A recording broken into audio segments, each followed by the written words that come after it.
안녕하세요. 저는 경기도에 거주하고 있는 40대 주부입니다. 제가 오늘 들려드릴 얘기는 저 또한 여기 사연들과 마찬가지로 특별한 사연을 가지고 있어 용기 내어 작성해 보았는데요. 지금부터 제 얘기를 들려드릴게요. 저는 어렸을 때부터 평범한 장녀였어요. 부모님도 조그맣게 닭요리 전문점을 하시는 거 외엔 특별할 것 없는 인생이었죠. 고등학교 때는 남들과 마찬가지로 대학을 가기 위해 열심히 입시 공부를 하였고, 그렇게 공부를 열심히 한 결과 원하던 대학을 가게 되었는데, 누구나와 마찬가지로 평범한 대학 시절을 보내는 중 학교에서 하는 미팅으로 남자친구를 만나게 되었습니다. 남자친구는 법학과 학생이었어요. 첫 만남부터 저희는 서로에게 스며들듯 연애를 시작하게 되었죠. 그리고 시간이 지나고 남자친구는 사시 준비를, 저는 취업 준비로 들어서게 되었어요. 취업 준비를 하다 보니 과연 취업을 해서 안정적으로 살 수 있을까라는 고민이 계속되었고, 결국 저는 공무원으로 방향을 틀어 행정공무원 준비를 하게 되었죠. 그리고 저는 1년 만에 공무원에 합격했어요. 비록 9급 공무원이지만 여자 직업으로서 안정적이라고 부모님은 참 좋아하셨죠. 제가 공부를 하고 취업에 성공하는 동안에 남자친구도 공부를 열심히 하게 되어 남자친구 또한 검사가 되었습니다. 그렇게 저희는 학생에서 직장인 커플이 되었죠. 눈코 뜰 새 없는 남자친구와 연애하는 것은 행복했지만 힘들었습니다. 매번 기다려야 하는 쪽은 제가 되었죠. 하지만 괜찮았어요. 원래 성격이 느긋한 편이기도 하였고, 남자친구는 만나면 정말 잘해주었기에 기다릴 수 있었습니다. 저희는 그렇게 배려하는 연애를 하며 사랑을 키워 나갔습니다. 남자친구는 연애를 할수록 저에게 다정다감했어요. 그리고 결혼을 언제 할지 모르지만 결혼을 한다면 저희는 서로와 결혼을 하기로 하였고요. 하지만 연애를 7년째 하다 보니 남자친구는 검사였기에 주변에서 선자리가 많이 들어오곤 했습니다. 엄마가 요새 하도 선보라고 난리쇼. 여자친구 있다고 해도 들으려 하시지도 않고 일도 피곤한데 죽겠네 아주. 아, 정말? 아, 그럼 어쩌지? 속상하다. 애초에 나를 별로 탐탁치 않아 하시는 건가? 김 빠지네. 자기는 어쩌고 싶어? 나는 결혼을 한다면 너랑 한다고 했잖아. 이것저것 재고 싶지도 않고 결혼은 사랑하는 사람이랑 하고 싶어. 이게 내 진심이야. 근데 어머님이 반대하시는 거 아니야? 아직 뵙지는 못하였지만 혹시라도 본인이 원하는 며느리상이 있으실 수도 있잖아. 조만간 엄마한테 얘기할 거야. 우리도 결혼하자. 형들도 있어서 우리 엄마 나한테 그렇게 기대 많이 없으셔. 괜찮아. 그리고 너 정도면 훌륭하지 안 그래? 진짜 내 주변 통틀어 너처럼 사랑스러운 사람은 처음이야. 잘해줄게 평생. 같이 살자. 자기야, 지금 프로포즈 하는 거야? 고마워. 행복하다 진짜. 꿈만 같아. 내가 결혼을 하다니. 나도 잘할게. 그렇게 저희는 결혼을 약속했어요. 저희 부모님은 저희 결혼을 두 팔 벌려 환영하셨고, 그렇게 결혼에 한 발짝 다가가나 싶었죠. 아유, 그럼 재호가 너랑 결혼하지? 아이고, 내가 검사 사이를 보다니 너무 좋다. 그럼 식은 언제쯤 할 예정이야? 아직 몰라. 그냥 결혼 약속만 한 거야. 천천히 준비하고 알아봐야지. 아직 재호 씨네 집에 인사도 안 갔는데 뭐. 재혼의 부모님이 널 좋아해야 할 텐데. 엄마한테는 우리 딸이 최고지만 그래도 혹시나 한편으론 걱정이 되네. 엄마는 무슨 그런 걱정을 하고 그래.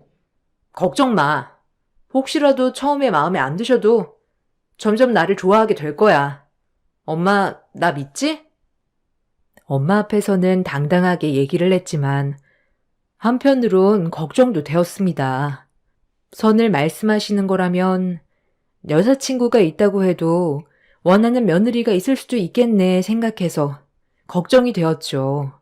하지만 남자친구를 믿었기에 그만 걱정하자라는 쪽으로 마음이 기울었죠.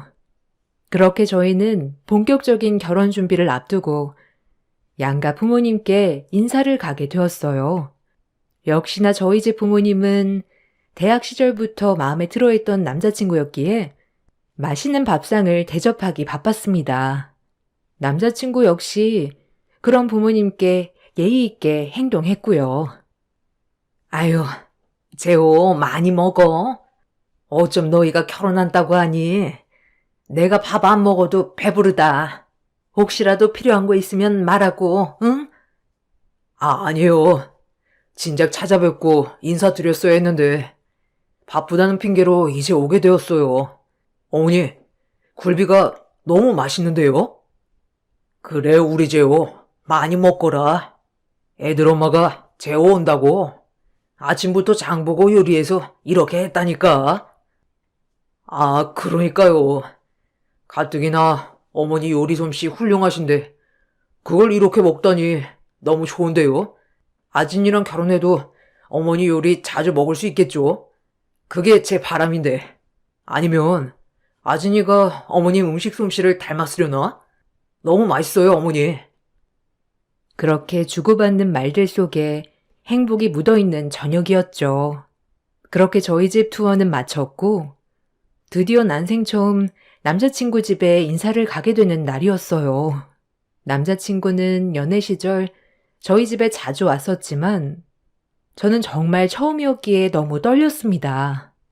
그렇게 남자친구 집에 도착했고 처음으로 남자친구 집 대문을 열고 들어가는 길, 긴장감은 초고조 절정에 다다랐습니다. 안녕하세요. 처음 뵙겠습니다. 재호 씨 여자친구 이아진입니다. 말씀 많이 들었어요. 초대해 주셔서 감사합니다. 네, 어서 와요. 얘기는 들었어요. 뭘 좋아할지 몰라서 그냥 한식으로 차려봤는데 입맛에 맞을지 모르겠네요. 남자친구 어머님은 생각과는 다르게 저를 친절하게 맞아주셨어요. 그래서 괜히 긴장했나 싶었습니다. 그렇게 많은 말을 저에게 물어보진 않으셨지만 확실한 건 저를 반대하시거나 하는 뉘앙스는 전혀 없으셨죠. 너무 다행이다 싶었습니다. 엄마, 생각보다 아진이 정말 미인이죠? 내가 눈은 높다니까. 형수들도 그렇고 며느리들이 다 예쁘지? 좋으시겠어? 그러게, 아진이가 정말 미인이구나. 혹시 부모님은 뭐 하셔? 내가 말 놔도 되죠? 그래도 궁금한 건 못 참는 성격이라. 아, 네, 그럼요. 말 편하게 하세요. 저희 부모님은 닭볶음탕집 운영하세요. 저 태어나기 전부터 하셨던 거라 그 지역에선 꽤 유명해요. 언제 한번 드시고 싶으면 말씀하세요. 제가 포장해서 가져다 드릴게요. 백숙도 하니까 아마 좋아하실 거예요. 뭐? 닭볶음탕? 아니, 내가 뭘 잘못 들은 건지 지금 닭볶음탕이라고 했어? 참네. 도저히 참아줄 수가 없네. 보자 하니까. 엄마, 아니 무슨 말을 그렇게 해요? 엄마도 백숙 좋아하시잖아요. 그리고 지금 그 태도가 뭐예요? 안 그러시기로 하셨으면서. 남자친구 어머님은 제 입에서 닭볶음탕 얘기가 나오자마자 자리를 일어섰습니다. 그리고 더 이상 대화도 섞고 싶어 하지 않는 것처럼 말이죠. 너무 크게 놀랐어요. 처음에 저에게 나긋했던 것은 참고 계셨던 거였죠. 역시 전 어머니 마음에 들지 않았습니다. 미안한데 나 먼저 일어날게요. 아무래도 이 입장 바꿔 생각해보면 내 마음 이해할 거예요. 아들 40패스까지 시켜놓고 격이 맞는 며느리 원하는 건 모든 엄마들의 생각 아닐까 하네요. 아진 씨가 이해해 줄 거라고 생각하고 그만 일어날게요. 그럼 맛있게 먹고 가요. 그렇게 어머님은 말 한마디 하시고 자리를 일어나셨습니다. 그 자리에서 눈물이 왈칵 쏟아졌죠. 남자친구는 저에게 너무 미안해 했어요. 진짜 미안해. 엄마가 아무래도 나한테 기대가 많이 크셨어. 그냥 그렇게만 이해해주라. 엄마 마음은 내가 어떻게든 돌릴게. 검사가 그렇게 대단한 거야? 우리 엄마 아빠 닭집하는 게 뭐가 어때서? 남한테 피해 끼치고 사는 것도 아닌데. 남자친구는 그런 저를 꼭 안아주었고 그렇게 저를 집에 데려다 주었습니다. 집에 와서 부모님은 제 반응을 궁금해 하셨고요. 아이 참, 재혼해서 뭐래? 너 마음에 든대? 아이고, 오늘 아빠랑 얼마나 일이 손에 안 잡히던지 궁금했어. 얘기 좀 해봐. 뭘 뭐래. 그냥 그렇구나 하시지. 맛있는 거 잘 얻어먹고 왔어. 엄마, 너무 걱정하지 마. 그러니까 엄마 아빠는 마음 놓고 계셔. 엄마에게 너무 미안했네요. 엄마 아빠 음식점에서 재혼의 엄마가 싫어한다는 말을 할 수가 없었어요. 평생 닭집해서 저랑 제 동생 이렇게 훌륭하게 키워주셨는데 차마 할 수 없었죠. 그렇게 저는 기다리는 것밖엔 할 수 없었습니다. 그리고 남자친구가 찾아왔죠. 미안해. 엄마한테 말했어. 너 아니면 결혼 안 한다고.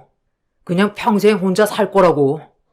늘 엄마 말만 잘 듣는 나였어서 엄마도 많이 놀랐지만 그래도 난 내 선택 후회하지 않고 너랑 결혼하고 싶은 마음 변치 않아.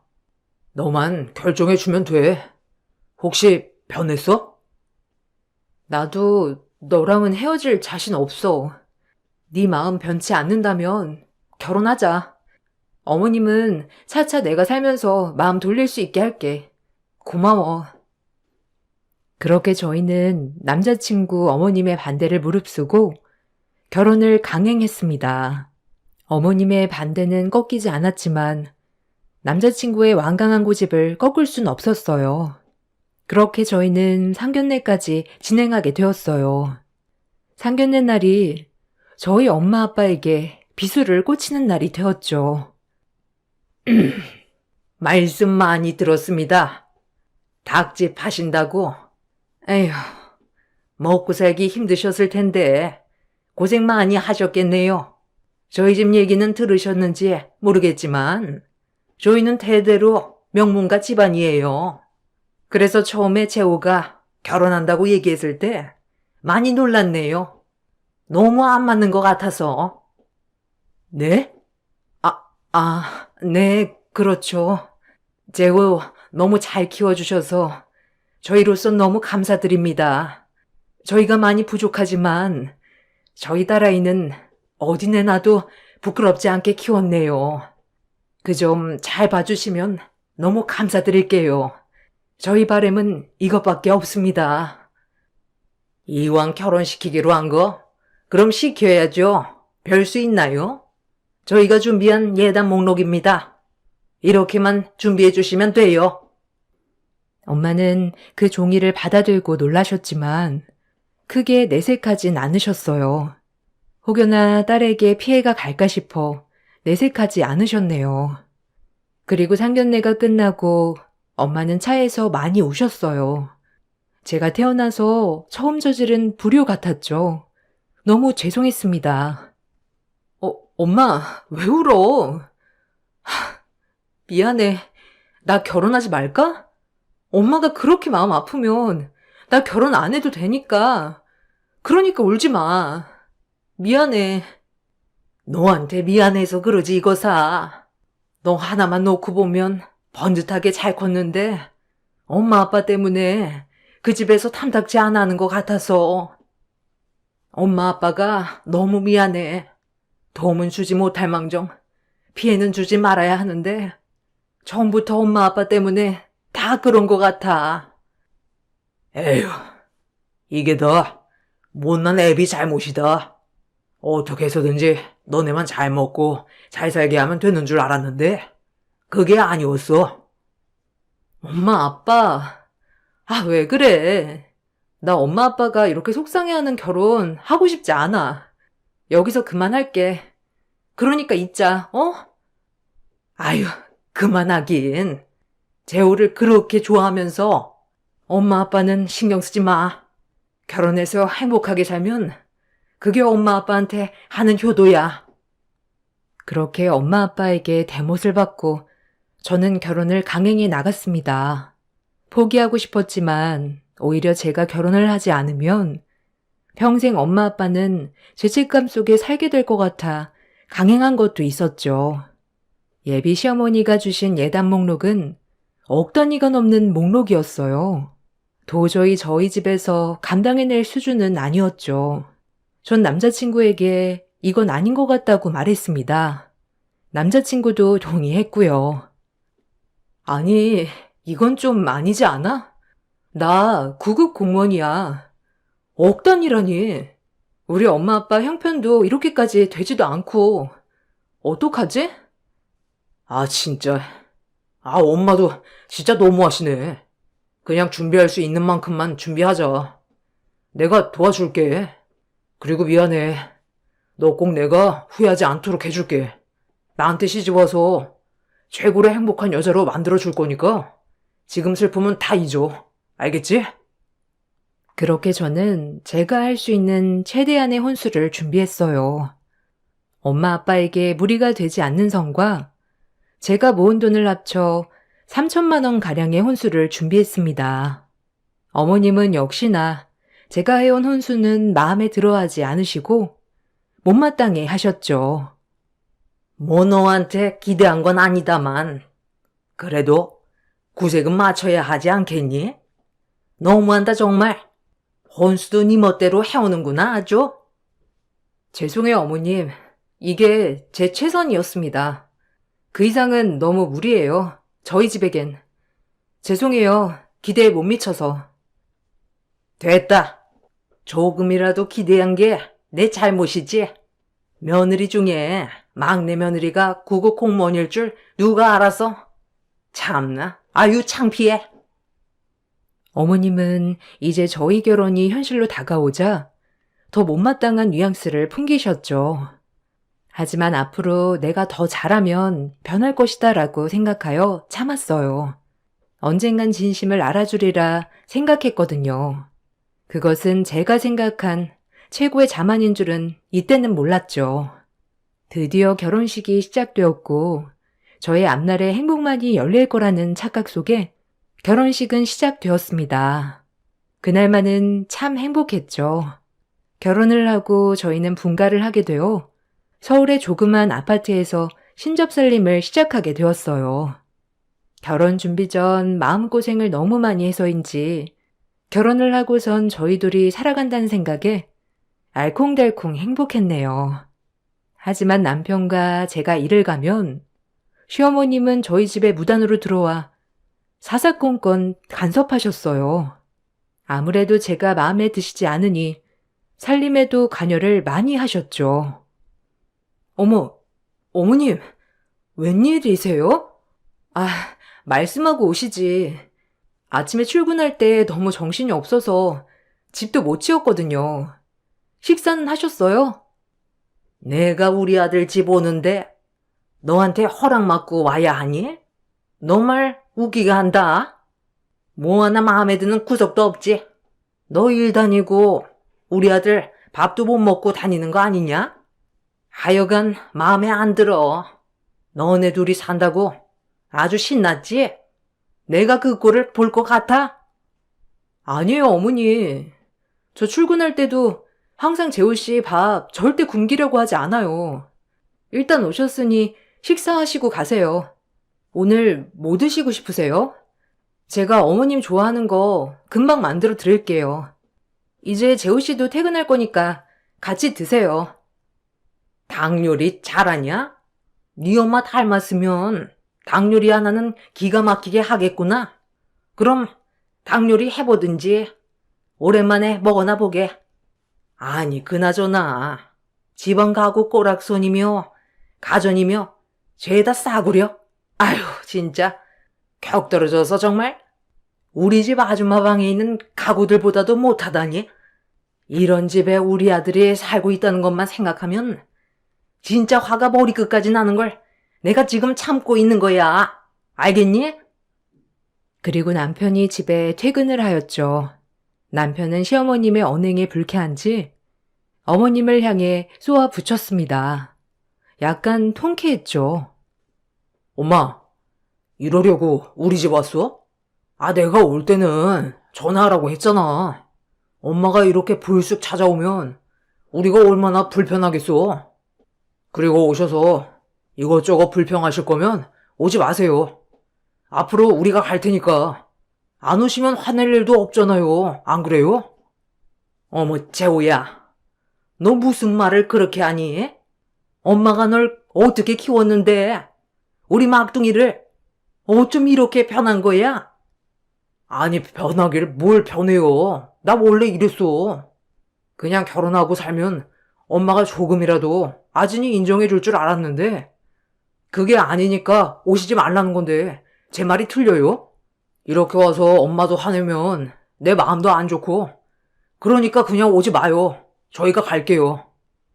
남편의 언행에 기분이 많이 언짢으신 어머님은 저를 한번 쏘아붙이신 뒤 집을 나가셨어요. 제가 뒤따라가려고 했지만 남편은 신경 쓰지 말라며 선을 그었죠.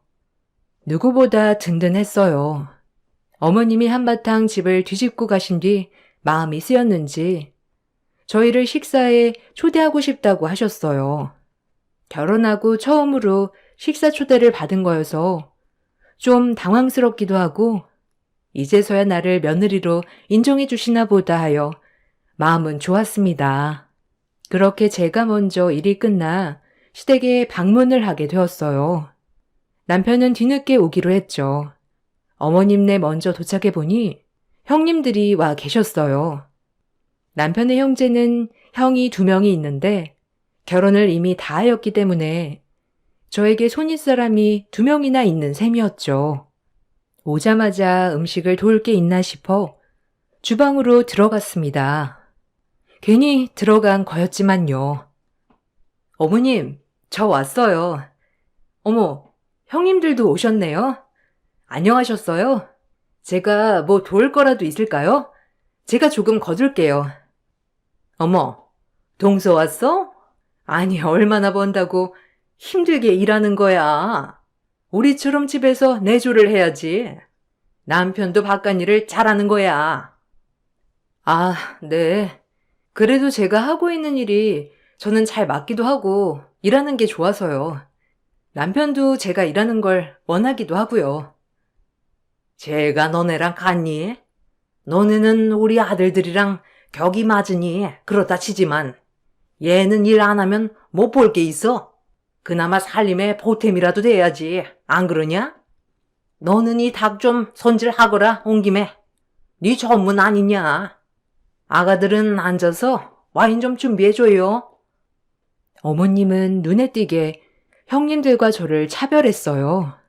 그나마 참고 견뎌야지라고 생각했지만 이런 상황이 반복될수록 마음이 아팠죠. 형님들도 어머님과 마찬가지로 절 무시하기는 똑같았습니다. 형님들은 음대를 졸업하고 미대를 졸업한 재원이었죠. 형님들의 친정은 국회의원, 중소기업을 운영하는 걸로 알고 있었고요. 그래서 이 집안의 가장 평범한 저는 시어머님의 미움의 대상이었죠. 그렇게 다 함께 식사 준비를 하고 있는 와중 놀랄만한 소식을 들었어요. 하늘이 무너지는 기분이었습니다. 병원에서 온 전화였죠. 박재호 씨 보호자분 되시죠? 여기 병원인데요. 박재호 씨가 지금 사고로 병원에 실려왔거든요. 여기 성 빈센트 병원입니다. 네? 뭐라고요? 재호 씨가요? 응급실로 가면 되나요? 우리 남편 괜찮은가요? 의식은 있는 거죠? 당장 갈게요. 제 남편이 일을 보고 회사로 복귀하던 중 교통사고로 빈센트 병원에 실려왔다는 얘기였죠. 너무 놀라서 전화를 끊자마자 달려갔습니다. 제 전화를 옆에서 들은 어머님과 함께 말이죠. 어머님은 병원에 가는 내내도 저에게 모진 말들을 했습니다. 집안에 사람 하나 잘못 들어와서 이게 무슨 고생이냐? 우리 아들 잘못됐으면 너 가만 안 둘 거야. 알겠니? 어머님은 그렇게 가는 내내 저에게 독하게 퍼부었죠. 저는 눈물을 흘리는 것밖에 할 수 없었습니다. 병원에 도착한 뒤 남편의 상태를 확인하고 수술 동의서를 작성하였죠. 작은 뇌출혈이었기에 수술 후 입원이 필요하다는 동의서였어요. 동의서를 작성한 뒤 수술실 앞에서 남편이 수술이 끝나기만을 기다렸어요. 그렇게 가지 않던 시간이 가고 남편이 수술을 무사히 마치고 회복실로 갔습니다. 그리고 남편의 투병 생활이 시작되었죠. 저는 휴직계를 내고 남편을 병간호했습니다. 다행히 수술은 잘 되어서 재활과 회복에 전념하면 된다는 의사소견으로 한시름 놓을 수 있었어요. 남편은 저에게 많이 미안해했어요.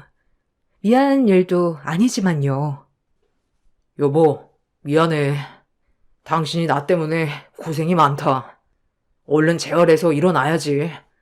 그래야 너도 그렇고 어머니 심려도 덜어드리지. 그런 말 마. 그래도 이만하길 다행이지 정말. 큰일 날 뻔했어. 이 정도도 얼마나 감사한지 몰라. 그냥 자기는 몸만 신경 써. 남편의 병원 생활이 길어지고 저는 어머님이 해다 주시는 반찬을 병원과 시댁을 오가며 전달했습니다. 그 과정에 시댁에 가는 일도 많아졌고요. 시댁에 갈 때마다 어머님은 저에게 꼭 한마디씩 하셨어요. 얄미운 형님들도 함께 말이죠. 점점 더해갔죠. 그만하길 다행이지 진짜. 사람 하나 잘못 들어와서 이게 뭔 고생이라니.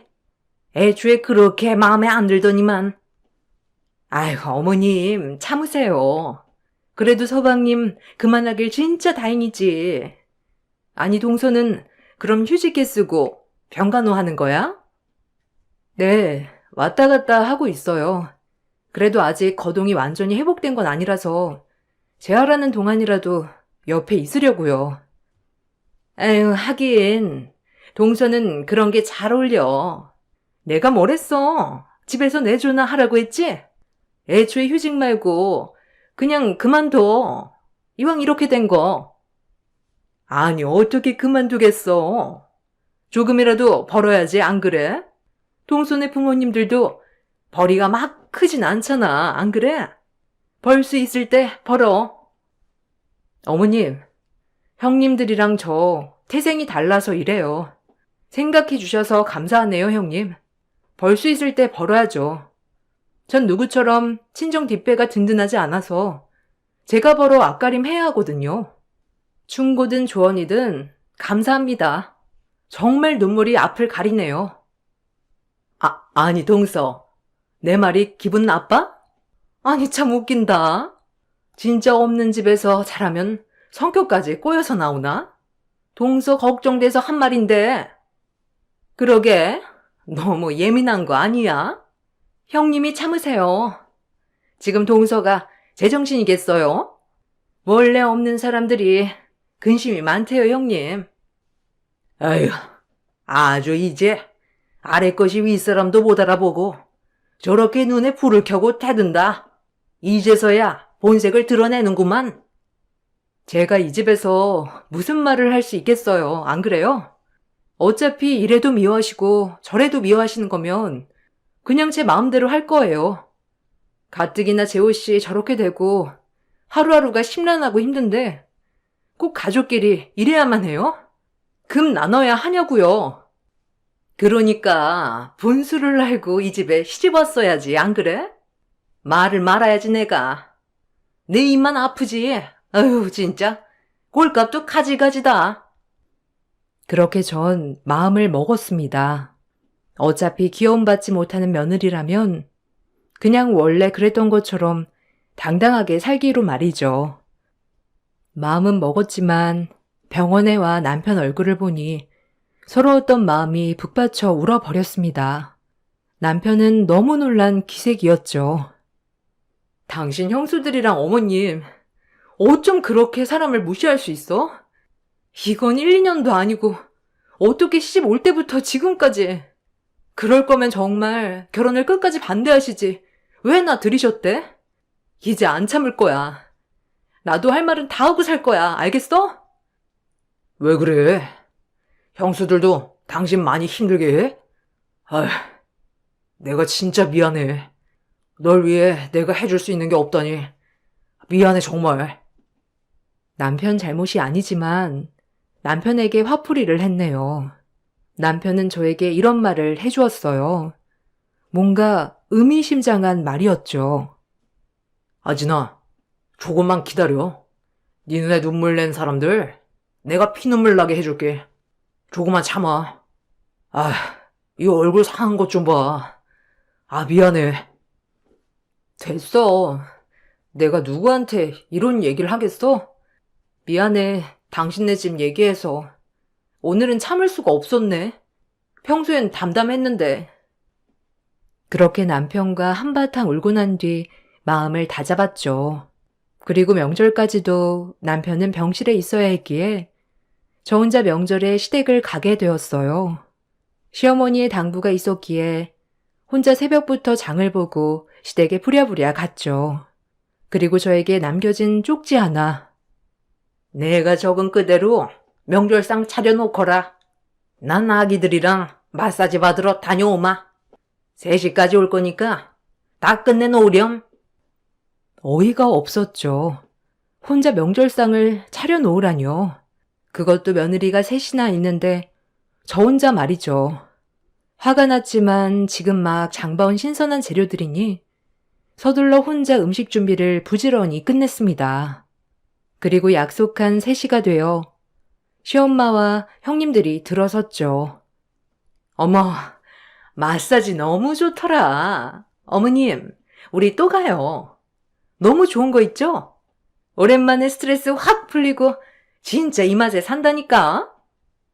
아, 그래. 그러자꾸나. 나도 오랜만에 아기들이랑 마사지 받으러 가니까 그 여자들 봤니? 부러워하는 거. 너희가 내 딸인 줄 알아. 어머님, 형님들, 이제 오시는 거예요? 지금 명절에 3분이 마사지 다녀오시고 일부러 그러신 거예요? 저 혼자 하라고? 이게 다 투자만큼 대우 받는 거야. 너 얘네가 시집 올 때 얼마나 해온 줄 아니? 자그마치 3억이야, 3억. 그것도 줄여서 1억만 해오랬더니 꼴랑 3천 혼수해오고 네가 지금 궁시렁거릴 거냐? 넌 몸으로라도 내워야지 안 그러냐? 평생 해도 모자라 너는. 어머, 3천이요? 아니 지금 검사 남편 얻어가면서 3천이라니. 나 금액은 처음 듣는데. 아유 동서, 너무했다 진짜. 나 소름 돋았어. 제 수중에 있는 돈이었어요. 어머니 형편에 맞춰 하는 거지. 뱁새가 항세 따라갈 일 있나요? 그리고 지금도 충분히 잘 살고 있고 그거 욕심이란 생각 안 드세요? 전 아직도 후회 안 해요. 그때 무리해서 빚내 결혼했다면 지금 휴직도 못했을 거고요. 병간호도 못했겠죠. 너 병간호 한다고 유세 떠냐 지금? 이래서 없이 사는 것들 들이지 말랬다고. 아주 갖다 붙이기도 잘하는구나. 내 아들이 누구 때문에 다쳤는데 이게 다 너 때문이야 너. 다 이 집이랑 격이 안 맞으니까 그런 사고도 생기는 거라고 알아? 어머님이 그렇게 억지를 쓰고 계실 때 현관에서 인기척이 났습니다. 그건 바로 태어난 남편이었어요. 저에게 말도 없이 퇴원을 하고 집 밖에서 다 듣고 있었죠. 상황을 지켜본 뒤 형님들에게 말했습니다. 이 말을 들은 형님들은 놀래 자빠졌고요. 정말 통쾌했네요.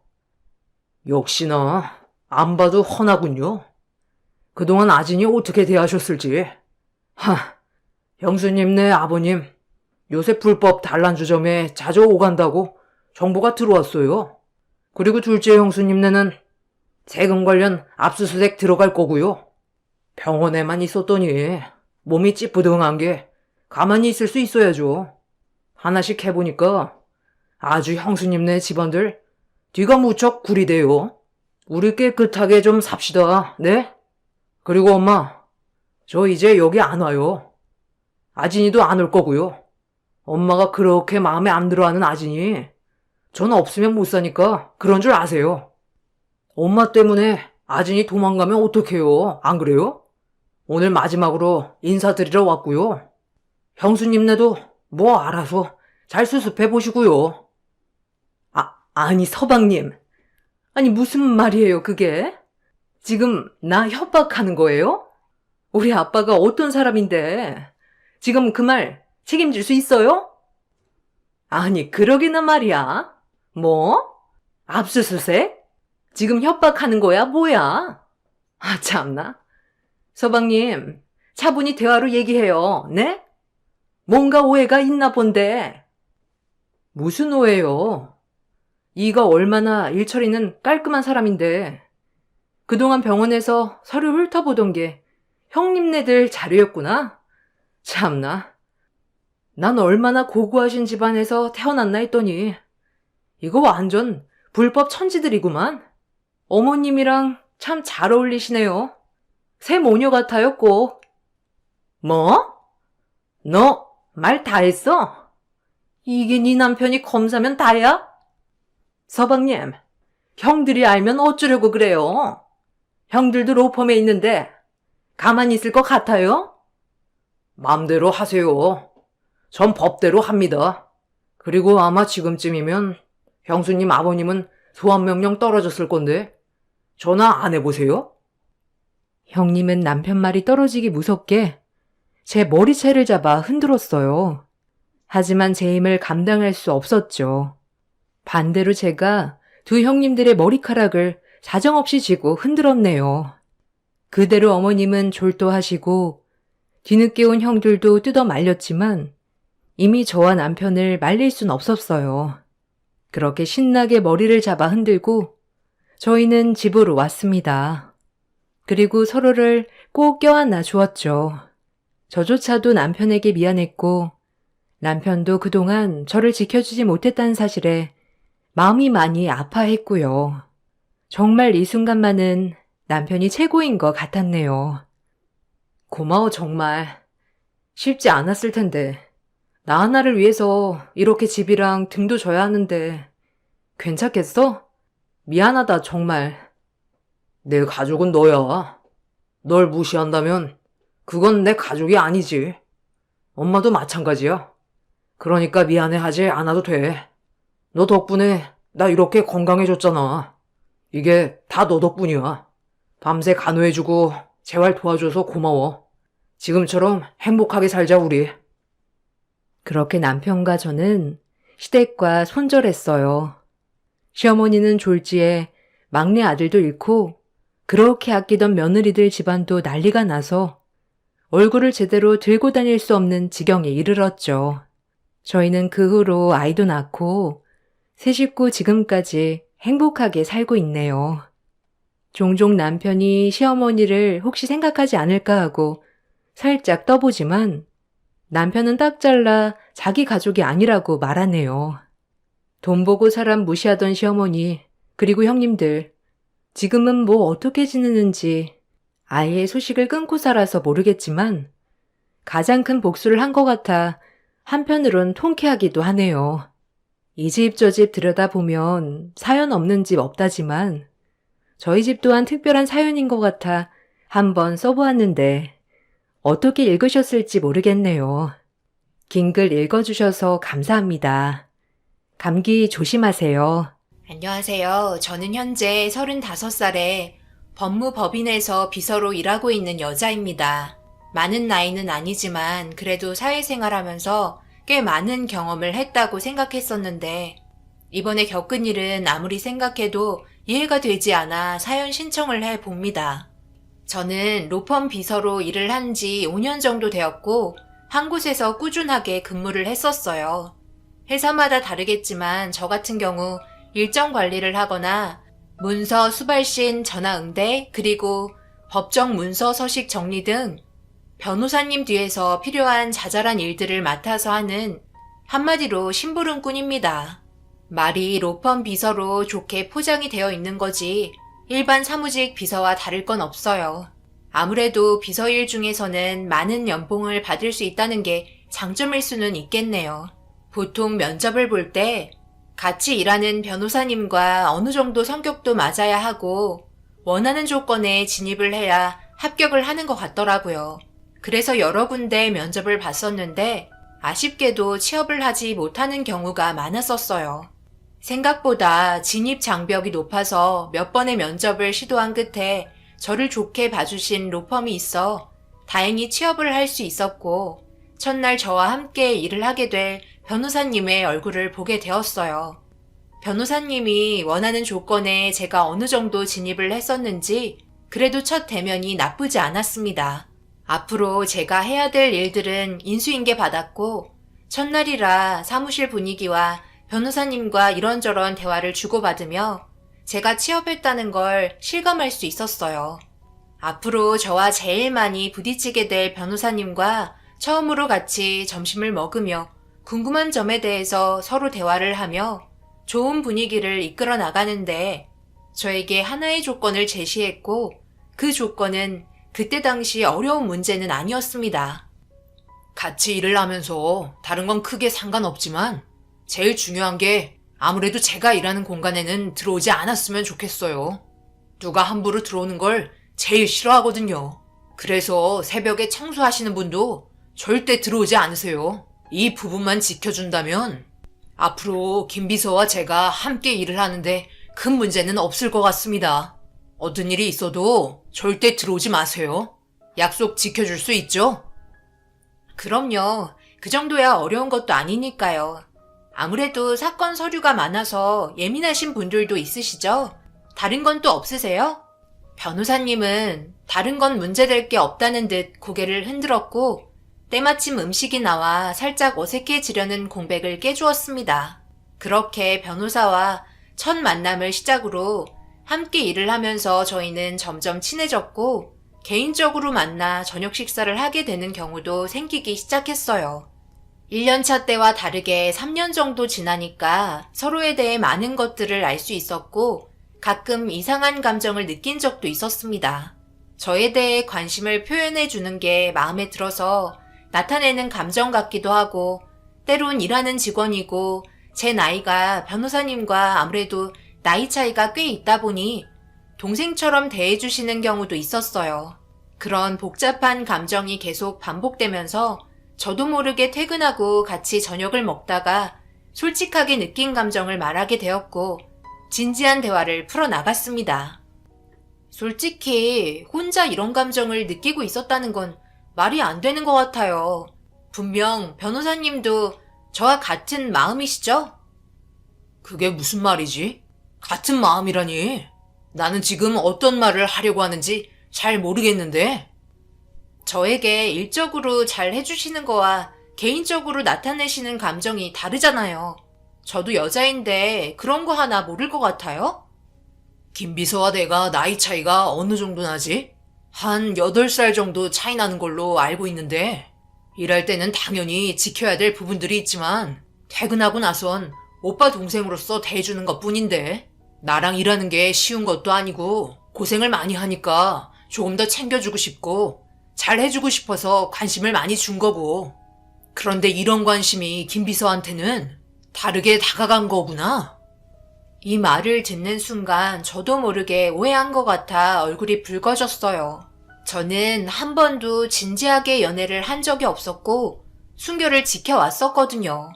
그리고 매일 한 공간에서 남자와 단둘이 있다는 것도 변호사님 외에는 없었으니까 저도 모르게 또 다른 감정이 싹튼 것 같았습니다.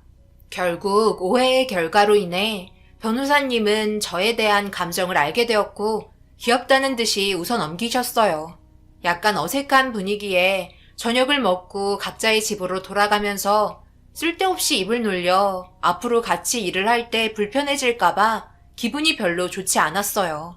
그런데 다음날 평소와 똑같은 모습으로 저를 대해주셨고 저에게는 별 다른 감정이 없는 것 같았습니다.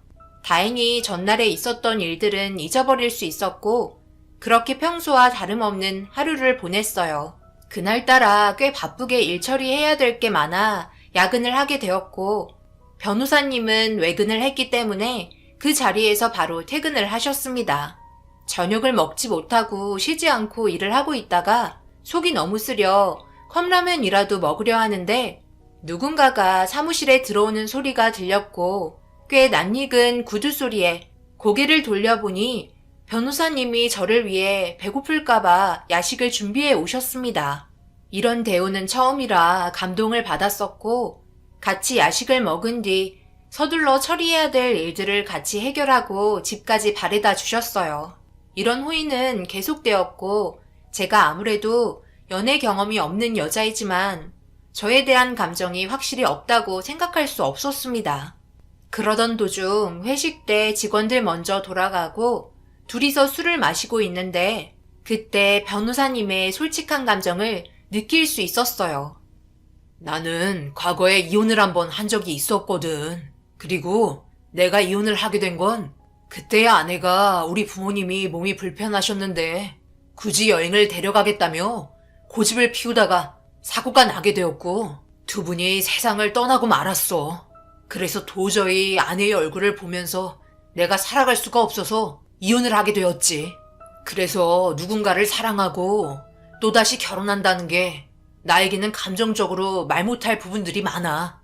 과거의 일들이 계속 생각이 날 것 같기도 하고 좋은 감정을 가지고 있는 사람이 있어도 쉽게 내 마음을 보여줄 수 없는 게 그 이유이기도 하지. 내 말이 무슨 뜻인지 잘 알고 있지? 이렇게까지 말하면 어느 정도 답이 된 것 같은데. 제가 느끼고 있던 감정을 똑같이 공유하고 있었지만 그렇다고 섣불리 저에게 다가올 수 없는 이유 또한 있었습니다. 갑작스럽게 자신의 마음을 고백한 이 남자가 저를 당황하게 만들었고 한동안 서로의 눈빛을 주고받으며 예상하지 못한 전개가 흘러가기 시작했어요. 서로 어느 정도의 마음을 알아서 그런지 전보다 더 조심스러워졌고 말 한마디 한마디 신경이 쓰였습니다. 평소에는 쉬는 시간일 때면 장난도 치며 꽤 즐거운 하루를 보낸 반면 서로의 마음을 알게 된 이후 모든 행동 하나하나를 살펴야 했어요. 그런 시간들이 반복이 되면서 일적인 부분들에서도 불편해지기 시작하자 이건 아닌 것 같았는지 퇴근하고 저녁이나 함께 하자는 말에 둘이서 진지하게 대화를 나누기 시작했고 저희는 그 시간 이후 연인 사이로 발전하게 되었습니다. 회사의 철칙 하나는 사내 연애는 금지였기 때문에 저희는 비밀로 연애를 하기 시작했고 그렇게 시작된 연애는 결국 회사에서도 알게 될 수밖에 없는 날이 다가오게 되었어요. 결혼에 대해서 말이 나왔기 때문이죠. 함께 하고 싶다는 그 사람의 고백이 싫지 않았고 저희 부모님과 진지한 대화를 원했고 자리가 마련이 되었습니다. 우리 딸과 결혼을 하겠다는 말에 내가 얼마나 놀랐는지 몰라요. 한평생 남자를 만나본 적도 없는 딸이 갑자기 변호사 일을 하는 남자를 소개해주니 내가 얼마나 당황스럽겠어요. 우리 딸에게 대충 이야기는 들었어요. 그동안 함께 지내면서 좋은 감정을 가지게 되었어요. 가볍게 만나는 게 아니라 진지하게 결혼까지 생각하면서 만나왔었고요. 그러다 보니 더 이상 시간을 끄는 건 저에게도 좋지 않지만 김비서한테도 좋지 않을 것 같아 제가 서둘러 결혼 얘기를 먼저 꺼내게 되었네요. 저희 현재 진심으로 사랑하고 있고 앞으로 행복한 삶을 살고 싶습니다. 결혼 허락해 주십시오. 부모님과 많은 대화를 하면서 앞으로의 계획을 세우기 시작했고 저 또한 이 남자가 싫지 않았기 때문에 제 마음 또한 확고하다는 걸 보여줬어요. 그렇게 저희가 원하는 결혼식이 진행이 되었고 앞으로 행복할 일만 남았었어요. 이 남자를 통해 처음 연애를 해봤고 결혼까지 이어졌다는 건 운명이라고 생각했어요. 한 남자를 만나 이렇게까지 사랑하게 될 거라곤 저도 전혀 생각하지 못했으니까요. 그때 저희는 처리해야 될 일이 너무 많았기 때문에 가지고 있었던 사건 처리만 끝내고 나머지는 당분간 받지 않기로 했었어요. 그래야 신혼여행을 갔다 올 수 있었거든요. 일적으로 너무 바빠 출장까지 가게 된 남편의 뒷바라지를 해주려 열심히 일했고 그동안 쌓여있던 일들을 하나하나 처리해 나갔습니다. 한번 출장을 가게 되면 한 달 이상 갔다 왔었기 때문에 그 기간 동안에는 저는 부모님 집에서 지냈어요.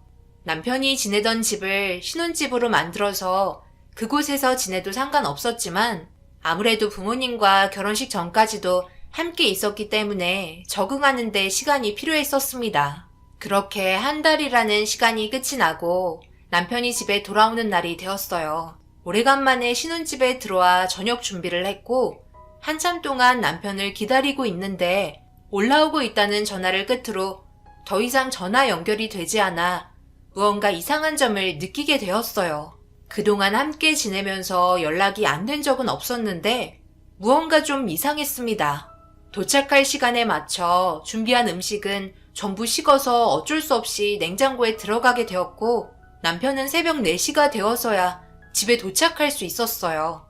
결혼하고 이런 적은 처음이라 많이 당황스러웠고 남편은 저를 보자마자 놀란 눈빛을 하고 있더라고요. 무슨 일 있었어? 지금 시간이 새벽 4시인데 여태껏 전화 한 통도 없었잖아. 이런 적이 처음이라 좀 당황스럽네. 아, 갑자기 급한 볼일이 있었어. 의뢰인 상담이 들어와서 급한 용건이라 어쩔 수 없었네. 어차피 집에 들어올 건데 방에 들어가 자고 있지 그랬어. 여태 기다린 거야? 연락이라도 했어야 했는데 상담이 길어지다 보니까 이렇게 됐네. 가서 뭐 좀 먹고 왔어? 안 먹었으면 밥 차려줄까? 다음부터는 무슨 일이 있을 것 같으면 꼭 연락해줬으면 좋겠어. 상담하면서 저녁 먹어서 안 차려줘도 돼. 다음에는 내가 꼭 연락할게. 걱정하게 해서 미안해. 어서 들어가자. 남편은 처리해야 될 일을 마저 끝내야 한다며 서재에 들어가 이것저것 서류를 정리했고 저는 남편이 별일 없이 들어와서 긴장이 풀렸는지 금세 피로가 쌓여 방에 들어가 눈을 붙였습니다. 다행히도 다음 날은 휴일이라 집에서 푹 쉴 수 있어 늦게까지 눈을 붙였습니다. 남편은 서재에 침대가 있기 때문에 일 처리를 하다가 서재에서 잠이 들었고 깊이 잠이 든 것 같아 깨우지 않고 놔뒀어요. 그런데 책상에 이상한 물건 하나가 눈에 띄어 집어 들었는데 작은 상자 안에 반지가 있더라고요. 그리고 그 순간 남편이 눈을 떴고 제가 상자를 들고 있자 화들짝 놀라며 상자를 빼서 서랍에 급히 넣었습니다. 그 반지 뭔데 급하게 서랍에 넣는 거야? 보면 안 돼? 꽤 비싸 보이는 반지인 것 같은데? 나 주려다가 들킨 거야? 아, 그런 거 아니야. 이거 의뢰인 반지야. 내가 잠시 맡아두기로 했어. 사건 해결할 때 사용할 증거물이야. 신중히 다뤄야 한다고. 노크라도 하고 들어오지 그랬어. 내가 서재에 함부로 들어온 거 싫다고 했잖아.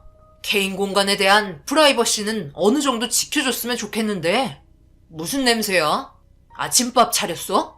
안 그래도 배가 고팠는데 잘 됐다. 그럼 나갈까? 남편의 당황스러운 눈빛도 처음 봤지만 급하게 반지를 서랍에 넣는 것도 이상해 보였습니다. 증거물이라고 하기에 남편의 표정 관리가 되지 않았거든요. 그때 당시 제가 남편을 뒷조사해야 한다는 것도 생각해 본 적 없었어요. 결혼한 지 얼마 되지 않았고 그동안 함께 있으면서 별 문제 없었거든요.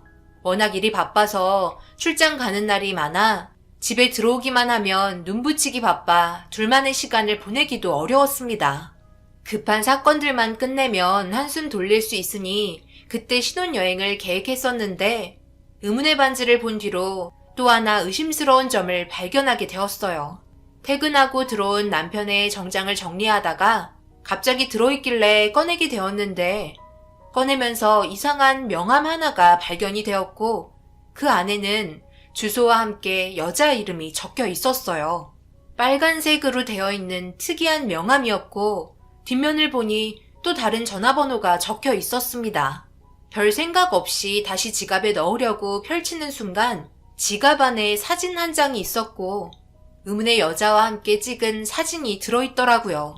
그 사진을 꺼내자 밑에는 저와 찍은 사진이 나왔고 맨 위로 올라와 있는 의문의 여자 사진 밑에 작은 글씨로 적혀있는 이름이 명함의 이름과 같아서 무언가 이상한 점을 발견하고 명함과 사진을 핸드폰으로 찍는 순간 남편이 저를 찾는 소리가 들리며 가까이 다가오길래 급하게 정장 안에 다시 지갑을 넣어두고 드레스룸에서 빠져나왔습니다. 저를 보며 밝게 웃으면서 배고프다고 칭얼거리는데 남편이 저를 대해주는 모습에서 충분한 사랑을 느낄 수 있었지만 제가 모르는 무언가 알 수 없는 불편한 감정에 어색한 웃음으로 감정을 표현해 줄 수밖에 없었어요.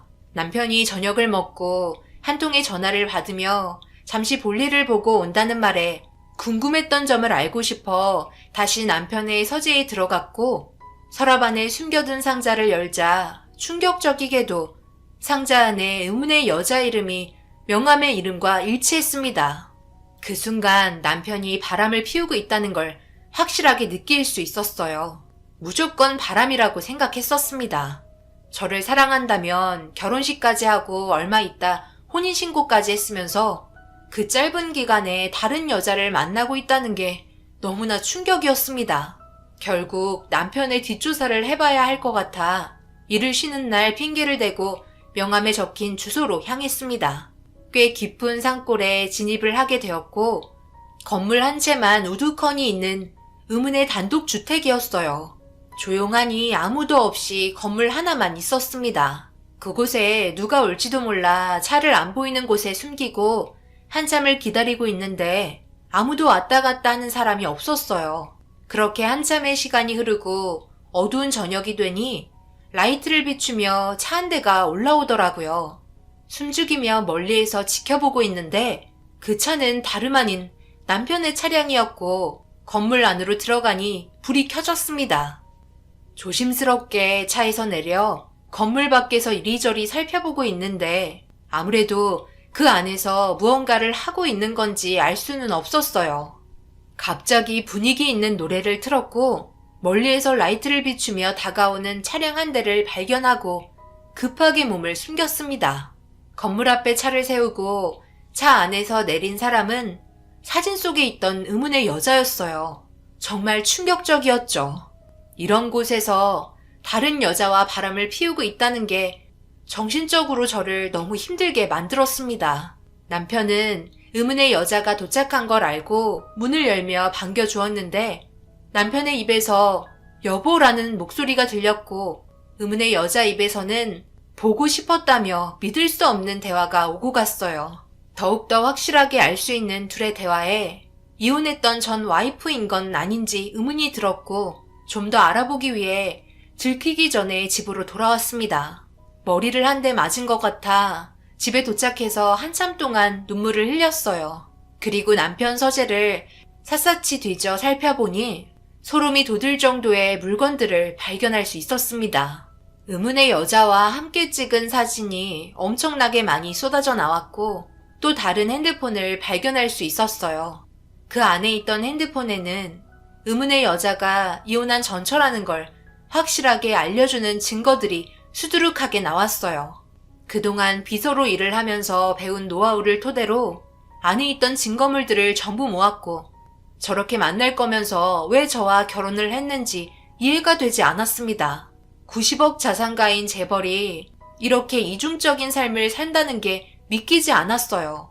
뭐가 아쉬워서 걸릴 수 있는 일을 하는 건지 도저히 용납할 수 없었고 늦은 새벽이 돼서야 남편은 조심스럽게 집에 들어왔습니다.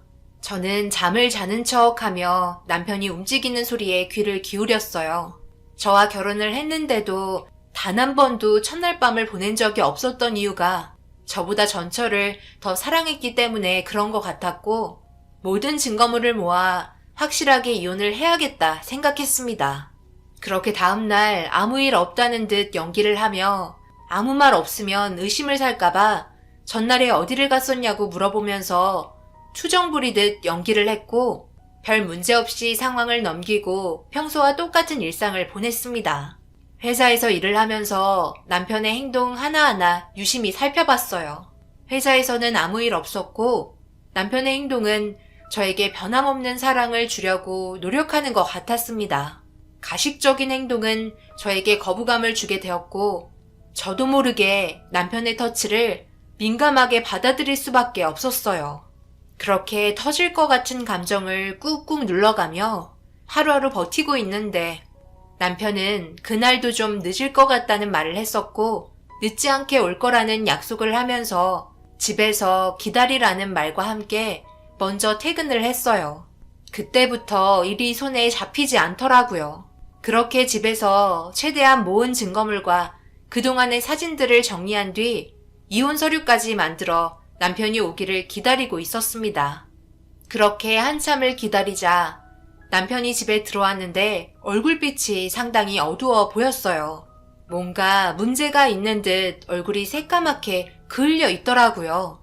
남편은 저를 보자마자 씻고 나오겠다며 오래간만에 같이 한 침대에 누울 수 있을 것 같다는 말을 하더니 많이 힘들어 보이는 얼굴 표정으로 화장실에 들어갔습니다. 제가 생각하지 못한 반응이 저를 당황하게 만들었고 집에 들어온 남편의 물건을 정리하고 있는데 핸드폰이 계속 울리길래 번호를 보니 의문의 여자가 전화를 하고 있었습니다. 저는 그 전화번호를 보고 순간 짜증이 올라왔고 받으려는 순간 다시 전화는 꺼졌어요. 그 이후 전화는 울리지 않았어요. 그녀의 목소리를 듣고 싶지 않아 분노를 삼키며 남편이 나오기를 기다리고 있는데 화장실에서 남편이 눈물을 흘리고 있는지 흐느끼는 소리가 들리더라고요. 그렇게 한참 뒤 남편이 눈이 붉어진 상태로 나왔고 저를 보자마자 안아주려고 하길래 강하게 밀쳤습니다. 당신 나랑 뭐 하자는 거야? 내가 그동안 참고 있었는데 나를 속이고 다른 여자를 만나고 있어? 그것도 전처랑? 내가 모를 것 같아? 여기 있는 자료 내가 그동안 다 모아둔 거야. 당신 뒷조사가 전부 끝이 났다고. 이러면서 배운 게 이런 거잖아. 나랑 결혼한 지 얼마나 됐다고 전처랑 그곳에서 사랑을 나눌 수 있는 거야? 소송 걸 준비 다 됐고 당신 변호사 생활도 끝이 날 줄 알아. 내 뒷조사했어? 정말 잘했네. 그럼 모든 걸 다 알고 있는 거 아니야? 당신이 증인을 서주면 되겠다. 역시 내가 사람 하나는 잘 본 것 같아. 법정에서 딴 말하면 안 돼. 알겠지? 당신이 본 모든 걸 진술해야 돼. 그래야만 당신한테 유리하게 적용되는 거야. 당연한 거 아니야? 내가 그런 거 하나 모를 것 같아? 나 사랑한다며. 그런데 어떻게 이럴 수 있어? 정말 날 사랑하긴 한 거야? 나는 아직까지도 당신 사랑해. 그러니까 지금 이렇게 같이 살고 있잖아. 내 재산 당신에게 전부 줄 거야. 그리고 미안해. 당신에게 아픈 기억만 줄 것 같아서. 하지만 이게 최선이었어. 아마 당신이었어도 그렇게 했을 거야. 날 이해해줬으면 좋겠어. 이해? 정신 나간 거 아니야? 당신이 가진 재산 전부 주면 된다고 생각하는 거야? 어느 누가 바람 피운 사람을 이해해줄 수 있을까? 나는 바람 같은 거 피지 않았어. 한 여자만 사랑했고 그게 당신이고 앞으로도 쭉 그럴 거야. 내 말 믿어줘. 다시는 얼굴 볼 수 없겠지만 그래도 면회는 가끔씩 올 수 있는 거지? 지금 나 너무 힘든데 나 한 번만 안아주면 안 될까? 마지막일 수도 있잖아. 저는 가까이 오는 남편의 얼굴에 따귀를 올려 붙였고 남편은 고개를 끄덕이며 그럴 수 있다면서 눈물을 흘리고 있었습니다. 누가 눈물을 흘려야 하는 건데 남편의 이상한 행동이 저를 더욱더 당황스럽게 만들었어요. 그런데 그 순간 남편의 입에서 충격적인 말을 듣게 되었습니다. 남편과 결혼을 했었던 전처가 세상을 떠났을 거라는 말을 듣게 되었고 저 몰래 둘이 함께 사랑을 나누던 그 건물이 불이 났다는 충격적인 설명과 함께 전부 다 타버렸을 거라는 말도 안 되는 전개를 꺼냈습니다. 그리고 알게 된 건 남편은 전처에 대해 분노를 삼키고 있었어요. 남편의 시부모님이 예전에 몸이 불편한데도 여행을 데려갔을 때 몸이 불편한 시부모님과 함께 살고 싶지 않아 일부러 사고를 내게 된 거였고, 그걸 밝히기 위해 엄청난 노력을 해왔지만 증거 불충분으로 인해 무죄가 성립이 되었고 결국 이혼까지 하게 된 거였습니다. 전처는 끝까지 자기의 잘못을 인정하지 않는 모습에 분노를 삼키지 못하고 복수를 꿈꿔오게 된 거였어요. 결국 믿을 수 없는 일까지 발생이 된 거였죠. 엄청난 사실을 알게 되면서 사퇴 수습을 해야 할 것 같았어요. 남편의 생각 없는 행동이 너무 한심했습니다. 그럼 나는, 그건 당신 입장이잖아. 어떻게 해서든지 밝혀내면 되는 걸 굳이 이렇게 했어야 돼? 빨리 가서 그 사람 구해야 돼. 안 그럼 당신 인생 정말 끝이 나버린다고. 왜 이런 일들을 나한테 한마디 말도 안 한 거야? 나 사랑한다며. 나 혼자 남는 게 당신은 좋아? 이렇게까지 하지 않으면 도저히 살 수 없을 것 같아서 그랬어. 그녀는 우리 부모님을 세상 떠나시게 해놓고 잘 먹고 잘 살고 있잖아. 법이 이래.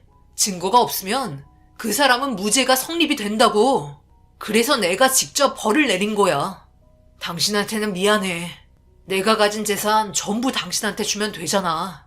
새 출발하면 되잖아. 당신을 진심으로 사랑해서 당신과 다시 시작하려 했지만 그렇게 되지 않더라고. 하루하루가 버티기 힘들었어. 잘 살고 있는 모습이 너무 싫었어. 당신 재산 내가 가져가면 그게 무슨 소용이야. 정작 내가 사랑하는 사람이 없는데. 이거 그 사람 살려야 돼. 그렇지 않으면 당신뿐만 아니라 나도 앞으로 살아갈 수 없을 것 같아. 당신이 한 결정은 잘못된 거야. 세상은 당신의 잘못만 볼 거라고. 지금 나가면 당신이랑 나와의 관계도 전부 끝이야. 알아? 내가 여태껏 어떻게 준비하고 계획한 건데. 내가 가진 재산도 없을 줄 알라고. 나가지 마. 나랑 여기 있어. 내가 한 결정 인정해 주라고. 나도 살고 싶단 말이야. 저는 남편의 말을 무시한 채 밖으로 뛰쳐나왔어요. 그리고 곧바로 119에 전화를 해서 불이 난 건물의 주소를 알려주었습니다. 차를 타고 최대한 빠르게 도착을 했고 벌써 화재 진압을 하고 있었습니다. 그리고 들것에 실려 나온 여자를 확인할 수 있었고 천만다행히게도 그 여자는 아직 숨이 붙어 있었어요. 그제서야 숨을 돌릴 수가 있었습니다. 결국 남편은 이 문제로 인해 법정에 서게 되었고 징역형을 면하지 못했습니다. 그녀는 전신 화상으로 앞으로의 인생이 힘들 정도의 장애를 입게 되었어요. 전처가 살아있다는 말에 남편은 오열을 하며 저를 원망했지만 남편에게 세상을 떠나는 것보다 죽지 못해 살아있는 게 더 힘든 거라며 앞으로 전처가 어떻게 살아가는지 지켜보라고 남편을 끌어안으며 보내주었습니다. 꽤 오랜 기간 징역을 살아야 했기 때문에 그 기간 동안 저는 기다려주기로 했어요. 자신의 재산을 가지고 새 출발하라는 남편의 말이 저를 더 아프게 했습니다. 부모가 떠났다는 슬픔과 그에 따른 복수심이 남편을 병들게 한 것 같아 자주 면회를 찾았고 평생을 함께 해주고 싶었어요.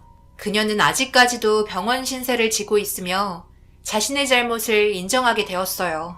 하지만 평생 병원에서 지내야 할 정도로 심각한 상태라 법적인 처벌이 어떻게 이루어질지 아직까지 미정입니다. 하지만 남편의 행동 또한 잘못되었기 때문에 징역은 면할 수가 없어 남편 또한 오랜 기간 구치소에 있다가 나와야 하네요. 저에게 이런 상황이 온 게 믿을 수 없고 꽤 충격을 받은 상태이지만 그래도 앞으로 잘 헤쳐나갈 겁니다. 그리고 남편이 나올 때 고생했다며 꽉 껴안아 주려 합니다. 그때까지 몸 건강히 아프지 말고 지내길 바랄 뿐이네요. 제 사연 들어주신 분들 감사합니다. 안녕하세요. 저는 강원도 평창에 살고 있는 40대 초반 여자입니다. 사람이 살다 보면 이런저런 일 다 겪기 마련이지만 최근에 저희 부부에게 닥쳐온 일은 너무 큰 아픔을 안겨주고 말았네요. 한동안 조용했던 집안에 폭풍이 불어온 건 다름 아닌 저에게 늦은 임신 소식이 찾아오게 되면서 시작이 되었습니다. 전혀 준비가 되어 있지 않은 상태에서 찾아온 임신이라 어떻게 해야 할지를 모르겠더라고요. 이제 좀 숨통이 트일 정도로 여유가 생겼는데 또다시 육아를 해야 한다는 것 때문에 눈앞이 캄캄했죠. 계획에도 없었던 일이라 양가 집안 모두 놀란 상태였어요. 남편은 셋째는 무조건 아들이라며 집안의 경사라고 하루빨리 뱃속의 아이를 보고 싶어 했습니다. 시부모님께서도 아들, 딸 상관하지 않으셨지만 내심 아들을 기대하시는 눈빛이었어요. 저도 아들을 안아보고 싶은 마음이 없는 건 아니었기 때문에 임신한 거에 대해 감사하게 생각하며 좋게 받아들이고 있었습니다. 그렇게 좋은 날인 만큼 시댁 집안에 한데 모여 시모가 해주신 맛있는 음식들을 대접받으면서 오래간만에 즐거운 대화를 주고받으며 집안에는 활기가 넘치고 있었죠. 그런데 결혼을 한 지 5년 차가 넘어가는 동서가 저를 바라보며 갑자기 이상한 말을 늘어놓기 시작했어요. 그 말을 듣고 있던 시댁 식구들은 순간적으로 아무 말도 하지 못한 채 멍하니 바라보며 동서에게 집중이 되고 있었습니다. 형님은 좋으시겠어요.